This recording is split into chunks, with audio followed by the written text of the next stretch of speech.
Brooklands is a place that was built for speed. It opened in 1907 as the world's first purpose-built banked motor racing circuit, but it soon became something much more, and that's one of Britain's earliest airfields and a cradle of British aviation.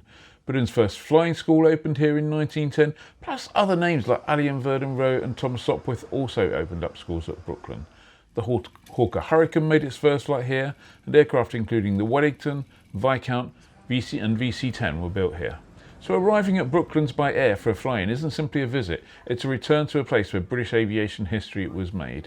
Today, Ed and I joined that story. As you can imagine, flying into Brooklands isn't straightforward. What remains of the airfield now is just a 420 metre strip tucked beside the Mercedes-Benz World and now lying within Heathrow's controlled airspace. For each fly-in there's a small local flying area that's activated, but there's little room for error. It's pretty small. It's a sufficiently unusual arrival that before flying in for the first time, pilots must attend an in-person briefing at Brooklands. It's a great chance to see the runway for yourself, understand the local procedures and get thoroughly acquainted with the do's and particularly the don'ts of operating here.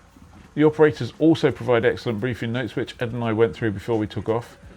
And on the day of the fly-in we left Wadswick under clear blue skies and made a pretty simple straightforward flight to Brooklands, getting cleared through Farnborough on the way.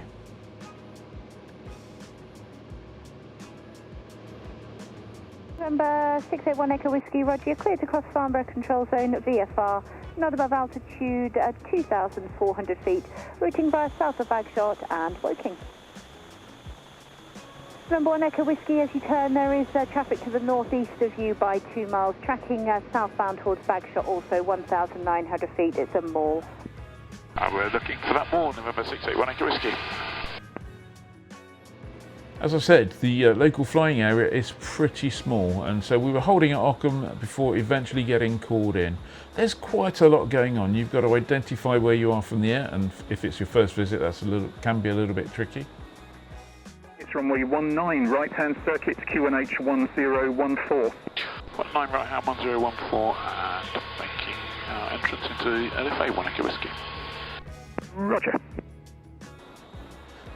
You have to make sure that you're lined up properly. Obviously no one wants to be buzzing Mercedes-Benz World. That will put an end to the flying pretty quickly straight away.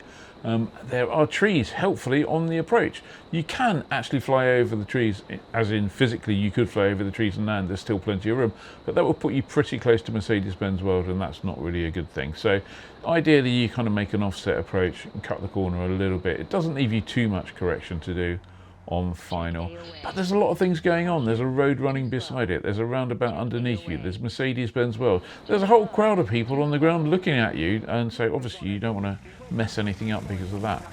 Fortunately for us, it worked out pretty well.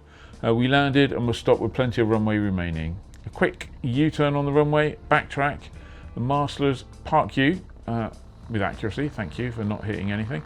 And just make sure not to drop a wheel into the gravel. Booking in, and then we wandered over to the museum for a good look. I have to say, if you haven't been to this museum, it is well worth a visit. And if you have been to the museum, go back. There's still plenty of stuff to see there, I'm sure. It's really a fantastic place. I have to say, I look forward to spending some more time there in the future. We had a quick bite to eat at Mercedes-Benz World. Nice food, thank you very much. And then returned to the aircraft. Basically, the flight lines opened up to the public for an hour and a half over lunchtime. So it was good to meet some old friends, some new friends, and chat to some people. Before long, it was time to head back to Wadswick. So we jumped in, took off, headed south, got our clearance through Farnborough.